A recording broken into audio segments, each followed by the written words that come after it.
Hello, everybody, and welcome back to the Amazing Race Rewind podcast. My name is Andrew, and my life is over. I am distraught. I am a broken soldier after the events of this week's episode, and I don't know how I'm going to recover. If any of our devoted fans want to take a guess as to why Andrew's so distraught, feel free, but we will get to that in due time. Unless you wanna talk about that right off the bat. You have any speech to give, anything to say? I mean, we lost a gem of a team, and I think this season will never be the same without them. I think genuinely this is one of my favorite teams that I've ever seen on The Amazing Race. And I think, well, Dave and Margareta are out, and I don't know how this season will go on. But it'll have to. It'll have to. But I think they got the best send-off that they could have got. Frankly, one of the best send-offs I've ever seen. Oh, absolutely. No, yeah. I fully watched this episode and felt like genuine sadness afterward. Because I feel like before this episode, like with the past episodes, I was watching the show in much more like analytical lens, but I was fully emotionally invested in this episode. I was thinking, I don't know about you, as I was watching it, and I remember thinking, oh, Andrew's just going to be so upset right now. Well, it was going so well for them, and then some unfortunate events caused their downfall. But on a more positive note, I feel like this episode was a lot more fast-paced, and I think it was much more entertaining. I think this is the best episode we've seen so far from like an editing perspective and an overall perspective. I feel like they really hit their stride here. The planning was good. The execution was good. It put teams in a really interesting position for the audience to watch. And yeah, it definitely shifted the balance all over the place once again. Absolutely. So you had some comments you wanted to make at the top of the episode here? Yes, before we get into it, I just want to, well, first off, I know if you tuned in last week, we had a little, not debate, but I made a little comment about being able to tell when an elimination round is coming up. And that's I always thought the statement given at the beginning of each episode where the host will say, the last team to arrive at the pit stop will be eliminated. But on the non-elimination rounds, I always thought it was may be eliminated. And I was correct. However, this is taken from the official, very reliable Amazing Race Wikia page. And it says, beginning in the Amazing Race 5, so I'm assuming season 5, the statement, the last team to arrive may be eliminated, has been used on every leg with the exception of the first leg. On every leg. Oh, I didn't read that properly when I didn't read that properly. So you actually were incorrect. Okay, we're going to cut this all and we're not going to bring this up. Okay. Well, I love that realization that you had. That was so funny. That was really embarrassing. Okay. On my second note now, and this is actually coming from my mom, shout out to my mom. She had messaged me after the last episode aired, and I believe it was because, Andrew, you made a comment about how unusual and new reality TV was at the time, even just for a viewer to sit in their living room and turn on the TV and watch something like Survivor. But I don't think we consider what people on the street would have been thinking, seeing nowadays. I'm not saying if I saw someone with a camera running after a team, I would go, oh, they're on The Amazing Race. But it's so normalized, I feel like, nowadays. Whereas, 2001, can you imagine? You've never seen this before. Reality TV is not a mainstream thing. And you just see two people with backpacks being manically chased by someone with a camera and someone with a boom or a sound recorder. It would just be absurd. Yeah, I never thought about that because I guess right now, because we're in such an age of technology and we were like born with this age of technology, it's so much more normalized and like seeing people recording themselves in public on their phones and stuff. But that's a really interesting point. The presence of a camera in public, you kind of just assume it's someone shooting a stupid video to send to friends or family, or they're taking a picture of themselves. You don't assume that it's going to be broadcasted nationally, but at the time that's what was happening with this, whether it was news or the advent of reality TV. I can't even really conceptualize what people on the street would think of seeing these people being manically chased by cameras and running all over the place. Yeah, so thanks to my mom for that. Yeah. Shout out to my mom. And if you guys have any questions about what we're talking about, again, feel free to email us. AmazingRaceRewind@gmail.com. Yep. Write us up, hit the send button. So let's get into the episode. Yes, that's enough of our little preamble. So one thing that I noticed right at the beginning is Phil is giving the teams the clues at the beginning of the leg. He gave Kevin and Drew their clue at the beginning of the leg, yet he wasn't even there at Pat and Brenda's elimination, which, by the way, I went back and watched that, and you were totally Yep. correct. I don't think he was there at all. Yep, because it's just one shot of him and, just a voiceover. So maybe last episode he like stumbled over his words, or he didn't do a good job or something. I don't Or know. he just Because he wasn't was, there. but he did stick around long enough to give Kevin and Drew their clue. So I don't know. I thought that was strange. Yeah, we'll never know. Anyway, so Kevin and Drew start at 3:53 a.m. and they're given, instead of like a traditional clue, they're given a picture of a man, a flag, and instructions to take a boat from Marseille. I think that was so fun. I think also too, you and I think are geography geeks, flag geeks. We love that kind of stuff. So if I was handed a clue that was just a flag, oh, I would be so excited. Yes, except I was so confident. I thought it was Turkey, like 100%. Oh, did you? I thought it was Turkey, Oh, and so did some other teams. So I like searched it up, and they're pretty much the same flag, right?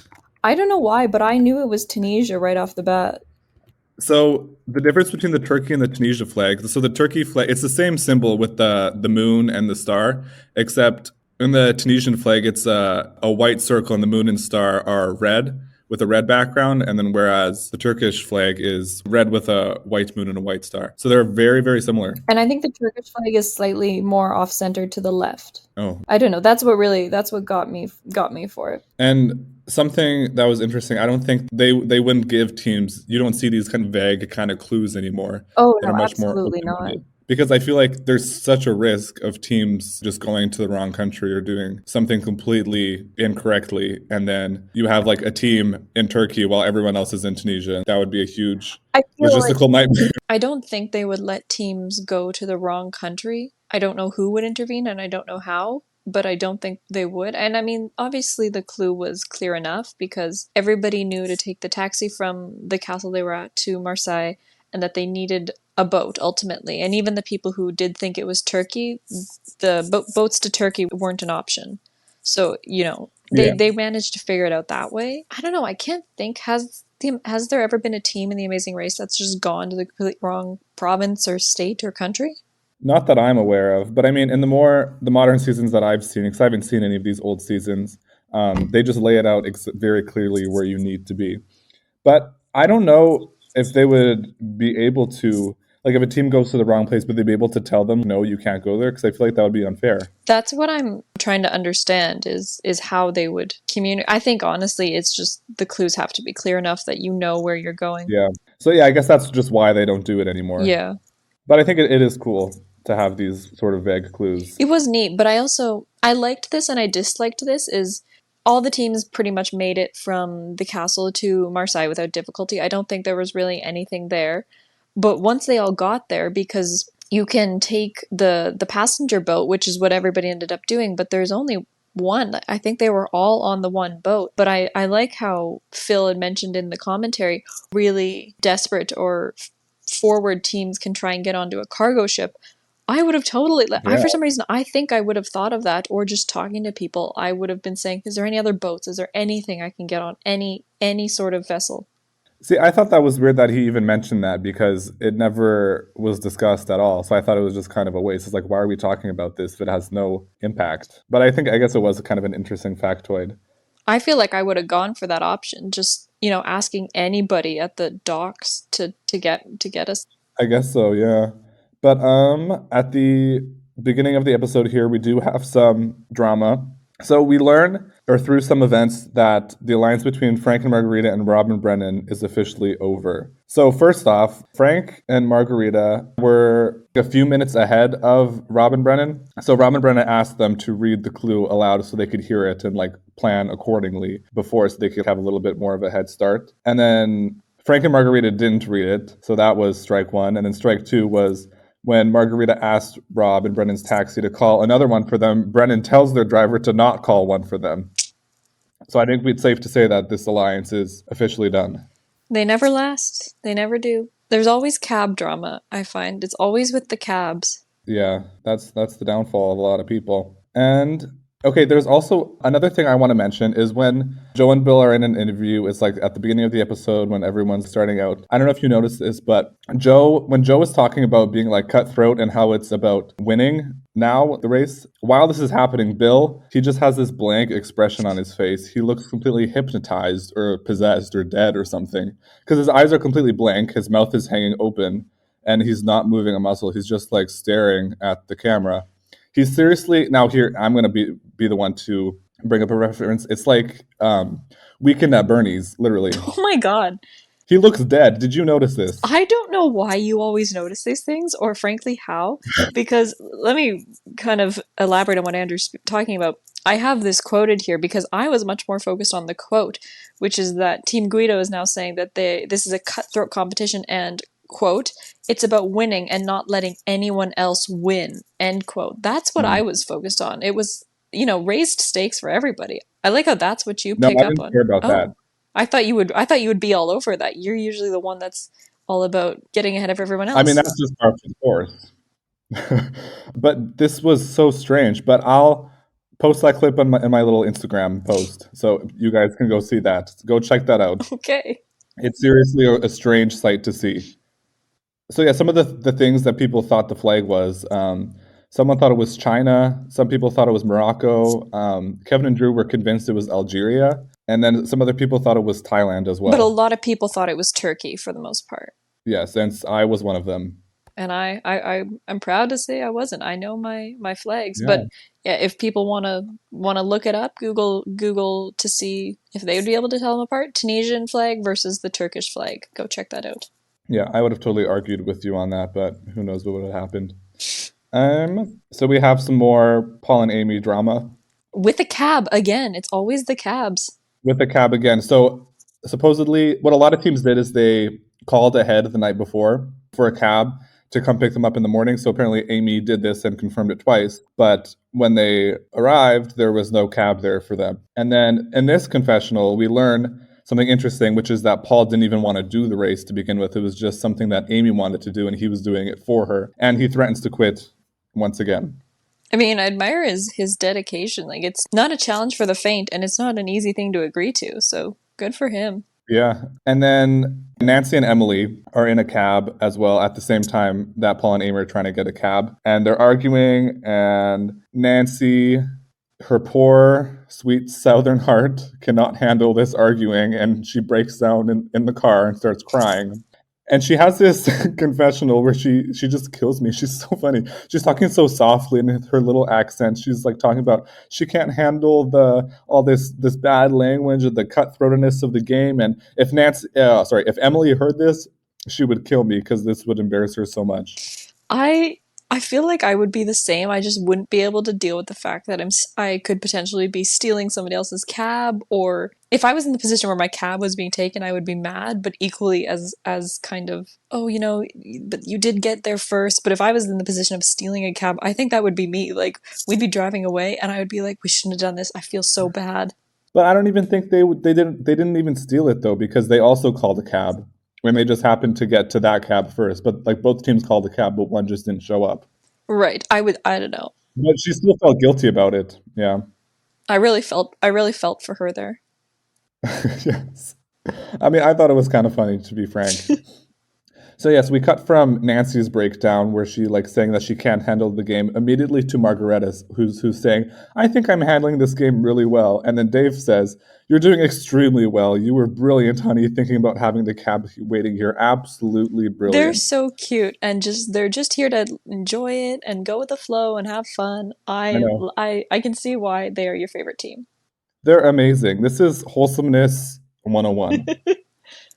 Yeah, they're just going back telling each other how great they are, how like strong the relationship and like how nothing can get between them. And then I think the editors did such a great job with this segment because this is immediately juxtaposed with another couple, Paul and Amy, yelling at each other in a car. We go from absolute wholesomeness to like absolute chaos. I even like too how I think Margareta says at one point, we've been married 40 something years, so she's going on it. Mm. This is not a test of us as a couple or anything. We know what we're doing. We know how the other one works. She's like, this is just for us together. Yeah, and I think just having that experience, and they just remain calm the whole They time do. and positive. They are A plus amazing race team. Yep. And now, speaking of when they get to, just speaking ahead, when they get to the, I guess, docks for the ferry, an unexpected pairing that I didn't see really coming up, which was Kevin and Drew kind of pairing up with Nancy and Emily. This shocked me. I was absolutely shocked because they're like, "Oh yeah, we've been together from the beginning." Since when? I haven't seen this, but apparently they're like a family. I'm sorry, I can't get over shocked.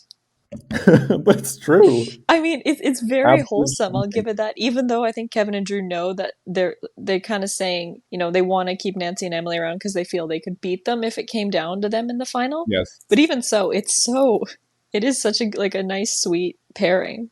Yeah, and we saw this come to effect later in the episode where I don't know if it was Kevin or Drew were like helping Emily at the last I will roadblock. say that's a good. It was a good example of what an alliance should be. Not too much Yeah. codependency, but just a hey, I'm here. I'm kind of ahead of you. I'll help you out.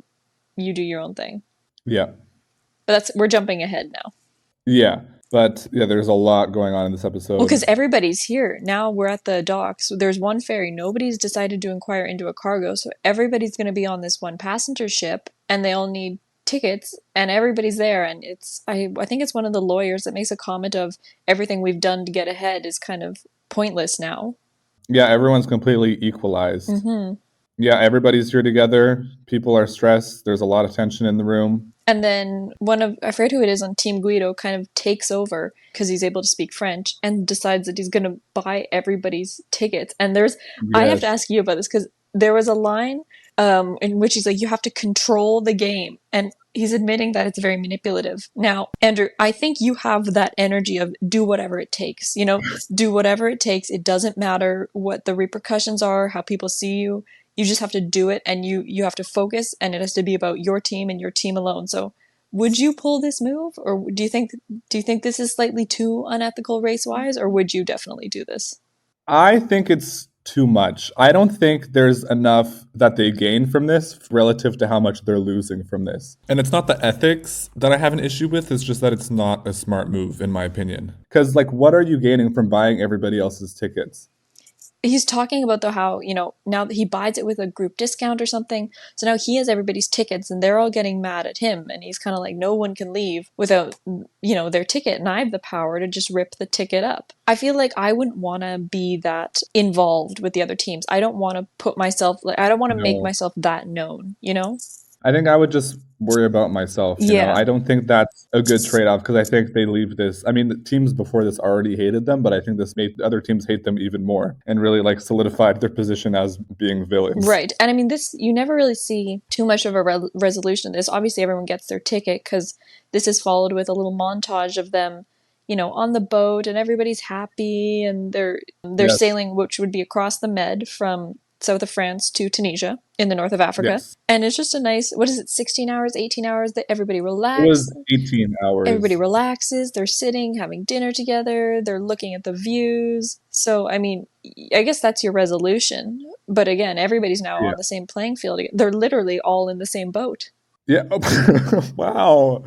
So yeah, and another thing that I've noticed just from like an editing standpoint, I guess, is that there's a lot of individual confessionals, more than we've had in any other episode, of just like everybody giving their thoughts on the current state of the race, and we check up on every team, what they're thinking and how they're doing. And I think this is the first time they've really been able to do this because it's such a long 18-hour boat ride. Yeah, and it's not just one team member at a time. It's Yeah. not teams at a time. It's one team member each. So you can get more commentary from one team member on the other, and it's just more in depth. It felt overall a lot more organized than what we've been seeing in the past, and I felt like I like knew what was going on and the dynamics between all the teams and everything. I thought it was quite great. Yeah. And there's this also great like shot during this everybody hates the guidos segment where everybody's just talking about the guidos, where pretty much all the teams are eating at one table, and then it's contrasted to the guidos just sitting by themselves eating alone. In what looks like a nicer table. Yeah, this boat. Nothing really happens. They got to get to Tunisia. Yeah, the food looked great. It did. Yeah, I think everyone was happy just to be on a cruise ship for 18 hours. In the med. Who wouldn't? I know. Okay, But so they get off, and it's right to the. Margareta has a line here, and I loved it hmm. because they get off, and instantly everybody's go go go, and she goes running again, and I felt that one. Also, I just have another note just randomly here where it's just Dave and Margareta are amazing. I don't know what that's referring to, but I stand by it. I And I have a lot of notes here about that. That sounds like very on brand for you. Yeah. So, yeah, everyone gets off the boat and they have to find the man in this like little arch, I guess. Like, is it? It's supposedly it's very similar to the Arc de Triomphe in Paris, and it's somewhere in the city. Yes. So, yeah, everybody seems to have no problems finding this man. And then we get to our detour. Yes, which is I feel like there was a clear winning option here because either it's in a street market, which is very densely packed, no signs, no labeling, and option one is something about brew, which is where you have to Yeah. find an unmarked coffee shop. All you have for reference is a photo of the inside of the coffee shop, and you have to somehow navigate your way to the coffee shop. The other option is you find a massage parlor, which is marked on a map. However, you have to then sit for a 20-minute massage. Yes, and this is keeping on with the theme that we've been having with our detours, with like the more risky and farther away task, or like a closer or easier task that'll take longer. I think though this is, correct me if I'm wrong, but up until this point there hasn't been a ton of detours where teams have, most of the time all of the teams have chosen one option. I think there maybe in the last leg there might have been a little bit of a split with the going to the Notre Dame versus going to the Pendulum. But again, we're starting to Yeah, see a little bit more of that. Okay, teams have different preferences because I think all of them did the brew, the coffee shop option, except for Paul and Amy who did the massage. yeah, And I mean, I agree though. I would have gone for the coffee one. I think so too. So, something that I found interesting was that when they were going to the roadblock, pretty much every team gets a local to help them. And I was just thinking, how are these people taking time out of their days to lead these people around? Like, I guess, do they have nothing better to do? They have nowhere to be? I don't know. I think again it comes back to maybe the spectacle of a camera. What's going on? Are we just that? Are we going to be on TV? Is this the press? That's kind of where I would go. I have a line here from your favorite Margareta, and I have the exact same one I written think you down. do because I think this is our episode title, and it's "Get Out of My Way." Yeah, she says, quote, I'm very competitive, and with us it's go, go, go, and get out of my way. I think that's our episode title there. Every time she speaks, there is a smile on my face. What can I say? So we see the massage scene with Paul and Amy. Do you have any notes here on the massage scene? I thought it was kind of interesting. I don't have any notes. I just think what a horrible way to get a massage in the sense of like you have 20 minutes and then you have to be running because you're in a race. I'm sorry, I would not enjoy 1 minute of that massage. Yeah, I don't like massages to begin with, so I would not be motivated to want to have a massage, and I wouldn't enjoy it anyway because I would be just so anxious. Although Amy seems to be enjoying her massage. Amy was, yeah, she was in the moment. She was loving it. I applaud the Yeah. ability to go into that headspace when you're in a race like that because I would not be able to. Meanwhile, Paul is getting like it's like he's visiting a chiropractor or something with the way they're like cracking his neck and And he stuff. was kind of laughing about it because he's saying like, "Look at her!" Like pointing at Amy, she's almost asleep, like just relaxed. And yeah, he's Yeah. being like, his body's twisted and contorted and cracked. But yeah, this did not seem to be a very good decision by them. I actually thought they were going to be out because they seemed to be quite far I did behind. too. I was surprised that they did pretty well. Spoiler alert, but it didn't set them back really significantly. They ended up in fifth. Yeah. Yeah, good for them, I guess. And then we go to the coffee shop where they get their coffees in exchange for a lighter that has the Coliseum where the roadblock takes place on I it. should say, I think you and I last week, when we were talking about the shots of the upcoming episode, we thought it was Rome, but this is not the Roman Colosseum. This is one in Tunisia. I didn't even know they had Colosseums there, but I guess No, that's the impact it's of the in Roman El Empire's Gem. imperialism. El Gem, yeah. Yeah. But with the coffee scene, all the teams seem to be there pretty much at the same time. Although it is quite confusing as to exactly like who's in the lead and who's behind. Again, I think that's probably the thing where the camera operators didn't know, the editors don't really know. They just know that Yeah. everybody's there. They tried to give some people voiceovers to make it seem like who was where, but it was a little bit of a mess. So to go to the ancient Colosseum, they can take either a train or a taxi. The taxi is faster but more expensive, and the train is cheaper but takes longer. Again, it's one of those, all of their kind of either ors are very, there's a better option and a worse option. And I think it's very apparent in the scene because only two teams do the train, right? Only Robin Brennan and Dave and Margareta do the train, correct? No, Lenny and Karen do the train, but Dave and Margaret have the whole taxi issue. Oh, right, Remember? right, right. Sorry. So it was Robin Brennan Yeah. and Lenny and Karen on the train. Yes, and they ended up in 6th and 7th, so that was really a poor decision coming from them. But only because Dave and Margareta had their misfortune with the taxi. But we'll get to that. It's okay. We don't need to deal with that right now. I know, it's like I'm really struggling to get through this. But yes, they talk about money again, but I would like to know more of what's happening with the money in Lake, because it seems to have no impact whatsoever on the race. It's never brought up. No team is ever struggling because they're low on money. We don't know how much money they get after they complete a leg and at every pit stop again. So it's kind of lost its value, I think. Yeah, because I think it could be a really interesting component of the show. But I mean, I guess it would be hard for them to constantly keep track of how much money everybody has. And if it's not an issue at all, then it's not worth talking about on the show. Yeah. So people are making their way to the Coliseum, and Nancy and Emily give the boys who helped them their money. And while this is happening, the guidos are in their taxi and being like, go, go, go, and they're practically trying to run them over. And then during this exchange with Nancy and Emily and the local boys, Nancy goes, "You're very nice boys. Your mothers would be proud." She's so sweet. She's so sweet. I know. And when do you see people give locals money on The Amazing Race for helping them? I think now, though, that's just something that, because the show is so tightly curated now, that's something that would just be cut out. You can just see there's a lot more fluidity and a lot more leeway in some of these cuts and some of the stuff they're putting in because they didn't really know the format and what they'd be able to fill the time with necessarily. Yes, exactly. But again, with this episode, it felt much more fast-paced and much more entertaining. Oh, it's getting significantly better. Yeah, this is the closest I feel that we've been to the more modern edition of The Amazing Race. Yeah. What are we going to talk about after we're finally up to speed with like modern episodes and we can't comment on this anymore? I know. But anyway, so after going to the coffee shop or getting a massage, teams are given a lighter with a picture of the Colosseum and El Gem on it and just a little sticker on the back that says "Go here." Very, very self-explanatory. So that's where the train or taxi option comes in. Kevin and Drew, one of them says, "Oh, I thought it said go home." It's like, what? Well, but he says that as they're already in the taxi going there. Yeah.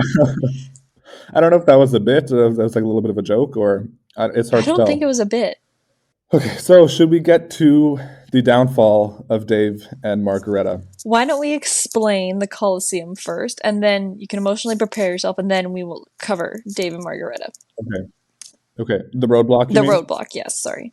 So the roadblock is the little clue or whatever is not for anyone who's scared of the dark. Instantly, I'm sorry, Andrew, if that's you and me, I'm not going.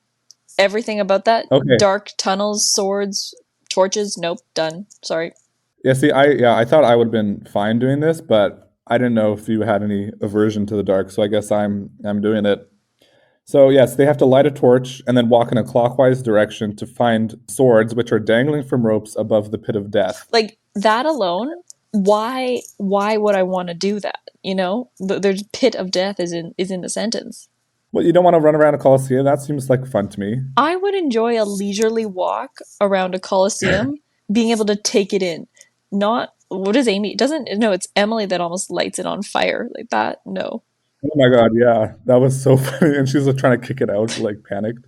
See, I would be the most concerned about lighting myself on fire. My hair or my clothes or something, that's what I would be concerned about. Interesting. Although, I will say, similar to the Paris task, it's a fascinating task, and it's a really good one, I think.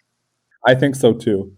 So yes, once they collect the swords, they have to slide their swords into a sheath, and then to complete the roadblock. And then something that's interesting is that the pit stop is actually at the same location as the The pit roadblock. stop is the end of the task. Yeah, there's a lot of cool shots here of them walking in the dark with the torches illuminating their face. And one shot that always stuck out to me in like the opening scene is the one with Amy where she's walking and the torch illuminates her face, and that's taken from this challenge. I don't know why, but that shot has always stuck with me.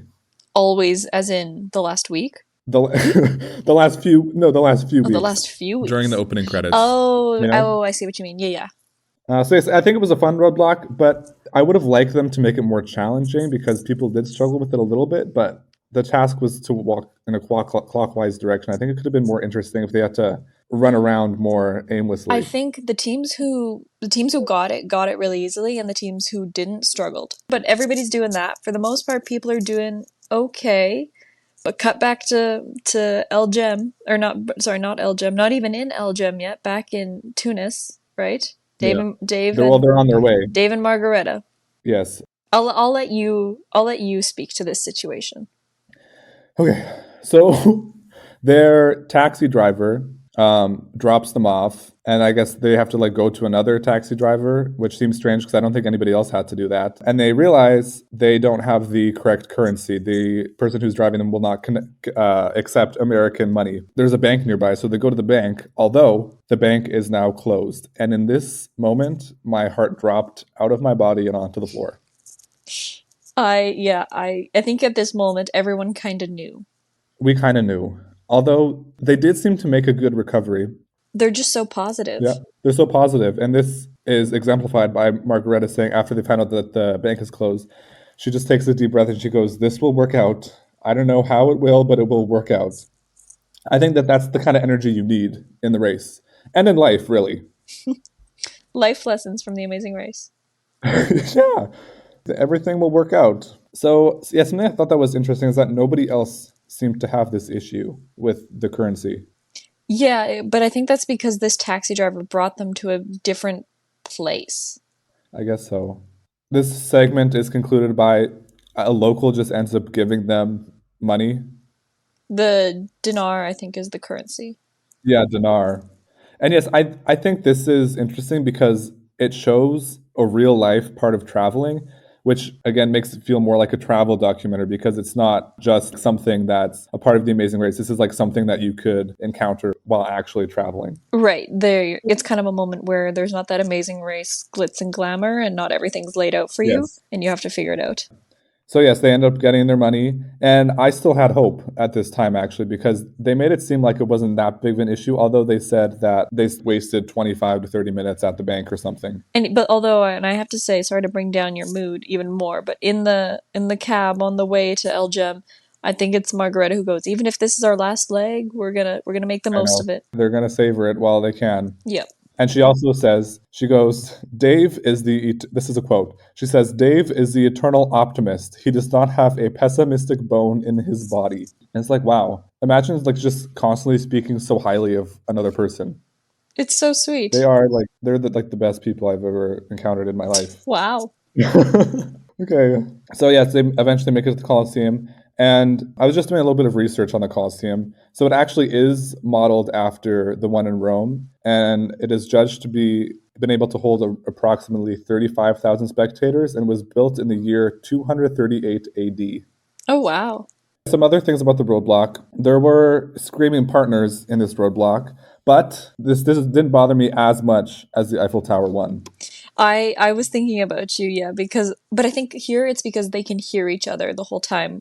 Like the partner who's not participating in the roadblock can stand kind of in a way that their voice projects into the Colosseum and their partner can hear. Yeah, they can like actually give useful, productive go left, go direction. right, go down those stairs. Yes. Although something that was a little bit baffling to me, well, not baffling, but more of, I don't know what word I'm looking for, but is that in future seasons, I didn't think that it was allowed where partners could help the person in the roadblock. You're not allowed to. I feel like, yes. So I thought that was strange, but I ended up doing research on this. And according to our favorite source, the Amazing Race Wiki, starting in season 27, the non-participating member is forbidden from even verbally giving advice or otherwise aiding in the teammates in any form other than by offering encouragement. And this is during a roadblock. So that was enforced quite late into the show. Quite late. Because I was thinking of this one memory from The Amazing Race US version, season 31, where it was Team Brittany and Janelle. I don't know if you saw this season, but they were in Uganda and they had to go to a Rolex vendor and shop for ingredients and like make a Rolex. But a Rolex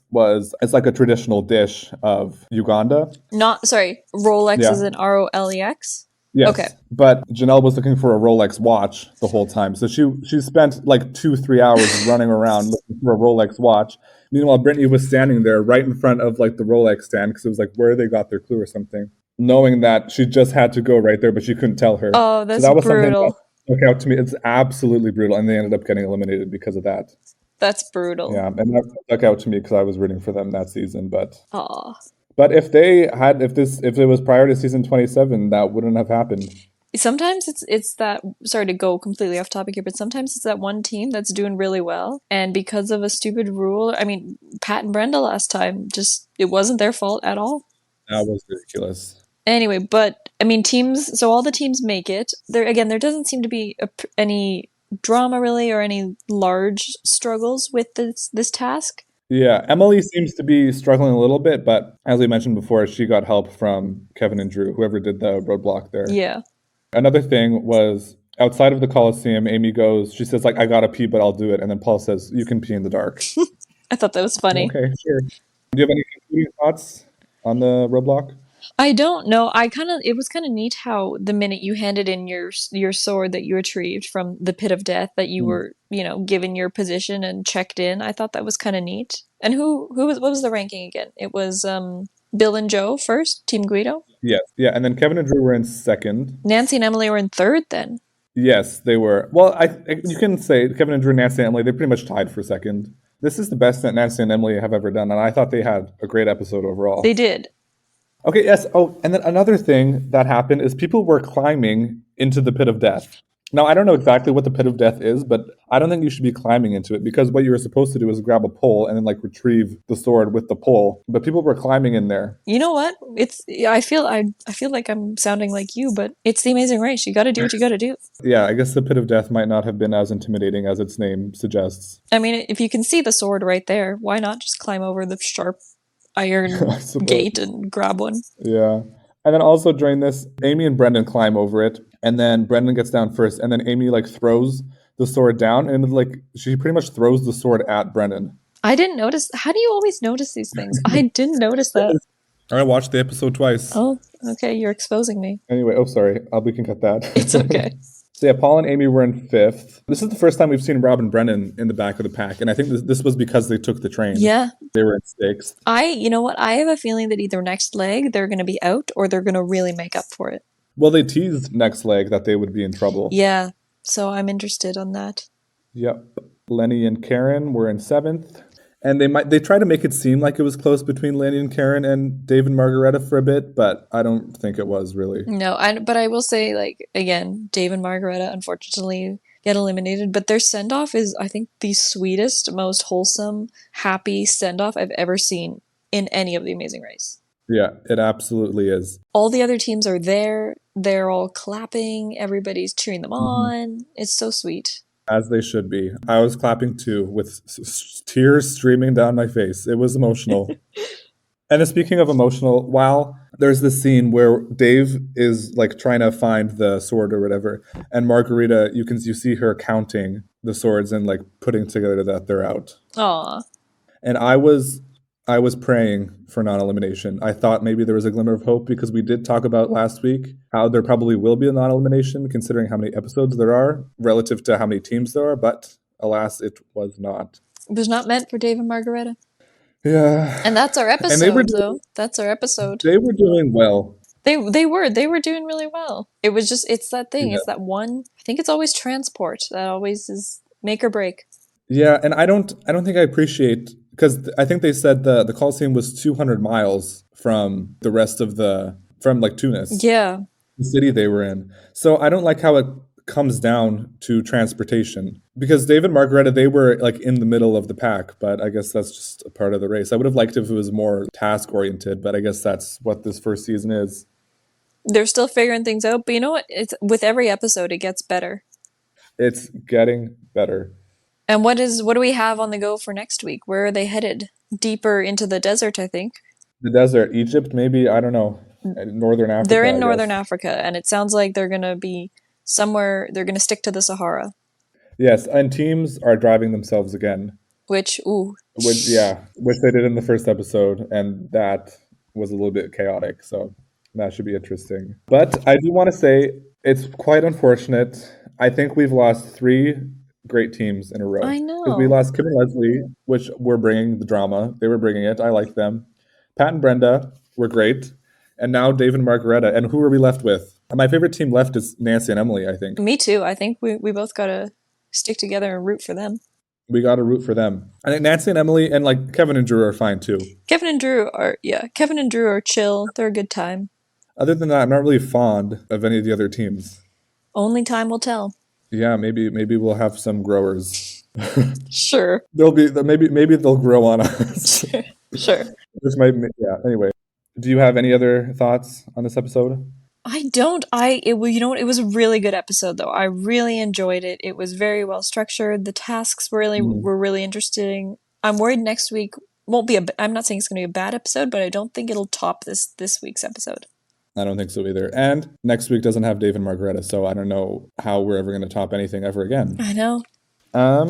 So that's it. That's it for us. Thank you for listening. Yeah. Again, I know I mentioned this at the beginning of the episode, but if you have questions, feel free to email us, amazingracerewind@gmail.com. We will get to those. We will answer them to the best of our abilities. And I will be posting highlight clips on our Instagram, so definitely follow that to see some clips from the episode if you choose not to watch the episode, which I think you should. That's a great way to engage with this podcast. But if you don't have time or you don't want to watch the episode, I'll upload some highlights then. You also get updates on when our new episodes are out. Yes. So that is it for us for season 1, episode 4. We will see you next week with episode 5. Bye.